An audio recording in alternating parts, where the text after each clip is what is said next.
5 жасымнан бері көшеде өстім. Ешбір жақыным жоқ деген Сезім Уәлихан бізден қандай сырын жасырып қалды? Бекмырзаева Гүлзат, Бегімхан қызы, 1980 жылғы. Мына жігіт, есіңізде ме? Таныған болғанымда айтатын едім ғой, танимын деп. Сіз бір жерге былыққа батқан сияқтысыз. Не құрастырып, не айтуыңызды сіз білмей отырсыз. Ай, бұл менің қызым.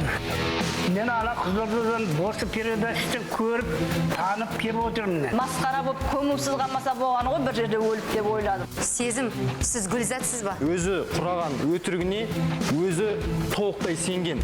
Балалардың өзінің жоғалып кеткен анасына қояр бір ғана сауал бар. Маман неге тастап кетті деп айтатын. Мен осы өмірге келгеніме де қатты өкініп кеттім да. Қалай тастап кетеді сондай балаларды? Астарлы ақиқат. Сейсенбі күні КТК-да.